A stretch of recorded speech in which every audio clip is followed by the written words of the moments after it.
ભાવનગર લોકસભાના ભાજપના ઉમેદવાર નિંબુબેન બાંભણિયાના ઉમેદવારી પત્રના સંદર્ભે પ્રથમ એવી સ્કૂલના મેદાનમાં એક જાહેર સભાનું આયોજન કરવામાં આવ્યું હતું। આ પ્રસંગે મનસુખભાઈ માંડવિયા, જીતુભાઈ વાઘાણી અને રાજુભાઈ રાણા ઉપસ્થિત રહ્યા હતા।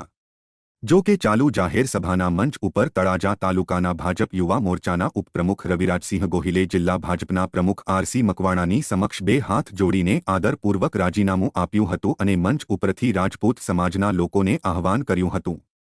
ભાજપની જાહેર સભામાં સ્ટેજ ઉપરથી જ્યારે રવિરાજસિંહ ગોહિલે આદરપૂર્વક નીકળીને બાદમાં સભાની બહાર પોતાના સહયોગીની સાથે કાળા વાવટા ફરકાવીને વિરોધ વ્યક્ત કર્યો હતો। રવિરાજસિંહ ગોહિલે પોતાના સમાજની સાથે રહેવા માટે રૂપાલા સામે વિરોધ દર્શાવવા મંચ ઉપર રાજીનામું મૂકી સમાજ માટે વિરોધ કર્યો હોવાનું જણાવ્યું હતું। જો કે વિરોધ, સૂત્રોચ્ચાર અને હોબાળો કરતા પોલીસે ક્ષત્રિય સમાજના તમામ યુવાનોની અટકાયત કરી હતી।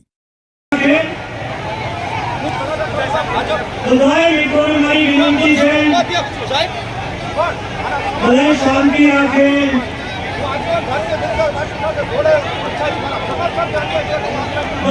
એક એવી પાર્ટી છે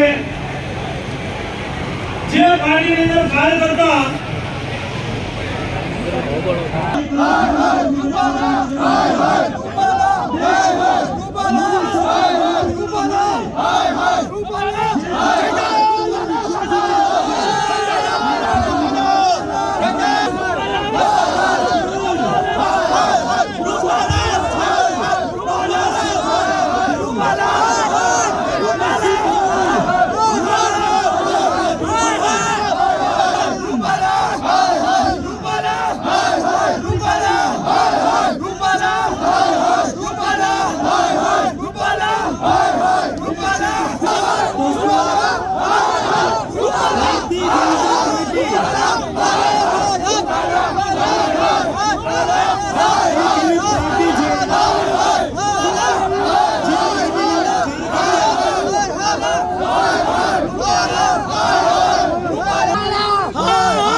પાછા ઘર ભેગા કરી દેશું, કોઈ વાંધો નથી। અચ્છા, ક્ષત્રિય સમાજના મહિલાઓએ કાલે આક્ષેપ લગાવ્યો છે કે સંકલન સમિતિ પણ પૂરી કરી છે।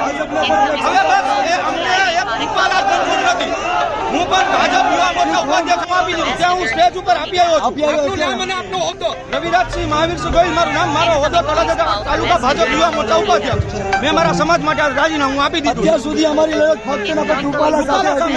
અત્યારે આજે ફોર્મ ભર્યું અને સંપૂર્ણ ભારતમાં અમે ભાજપમાં વિરોધનો બદલ કરીશું। અચ્છા, સમાજના આજ અહીંયા